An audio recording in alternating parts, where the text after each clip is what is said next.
السلام علیکم تمام دوستوں کو all Pakistan river update YouTube channel پر خوش آمدید کہتے ہیں۔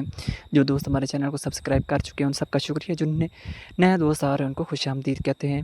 میں نے صبح کی ویڈیو میں بھی ہماچل پردیش کا ذکر کرتے ہوئے آپ سب کو کہا تھا کہ اگلے 6 سے 7 روز کے دوران ہماچل پردیش میں کافی اہم ہونے والے ہیں۔ اگلے 5 سے 6 روز کے دوران ہماچل پردیش میں شدید بارشوں کا امکان IMD اور تمام موسمی ماڈلز کے مطابق ظاہر کیا جا رہا ہے۔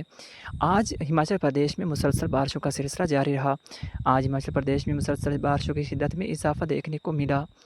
ہماچل پردیش میں آج مسلسل بارشوں کی وجہ سے ندی نالوں میں بھی پانی کے بہاؤ میں اضافہ دیکھا گیا۔ اس کے علاوہ اگر ہم بات کریں اگلے 48 گھنٹوں کی، تو اگلے 48 گھنٹے ہماچل پردیش میں زیادہ اہم دیکھے جا رہے ہیں، کیونکہ آج رات اور اگلے 48 گھنٹوں کے دوران ہماچل پردیش میں مسلسل بارشوں کی وجہ سے ندی نالوں میں فلیش فلڈنگ اور بادل پھٹنے جیسی صورتحال بن سکتی ہے۔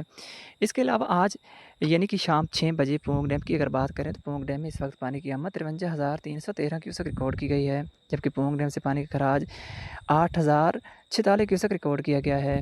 پونگ ڈیم میں صبح پانی کی سطح 1331.84 پوائنٹ ریکارڈ کی گئی تھی، جو اب بڑھ کر 1332.87 پوائنٹ ریکارڈ کی گئی ہے۔ پونگ ڈیم میں گزشتہ 12 گھنٹوں میں پانی کی سطح میں 1 فٹ 3 انچ کا اضافہ ریکارڈ ہوا ہے۔ پونگ ڈیم میں شام 4 بجے پانی کی آمد تقریباً 60,000 کے قریب چلی گئی تھی، لیکن اب وہ کم ہو کر 53,313 کیوسک ریکارڈ کی گئی ہے۔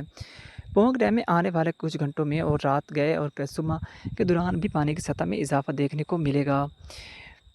اس کے علاوہ ہماچل پردیش میں اگلے 6 سے 7 روز مزید بارشوں کے حوالے سے اہم دکھائی دے رہے ہیں، کیونکہ اگلے 5 سے 6 روز کے دوران ہماچل پردیش میں مسلسل بارشوں کی وجہ سے ندی نالوں اور ڈیمز پر دباؤ بڑھ سکتا ہے۔ یہ تھی پونگ ڈیم اور ہماچل پردیش کے اس وقت تازہ ترین موسمی صورتحال۔ مزید اپڈیٹس کے لیے دیکھتے رہیے آل پاکستان ریور۔ مجھے دیجیے اجازت، اللہ حافظ۔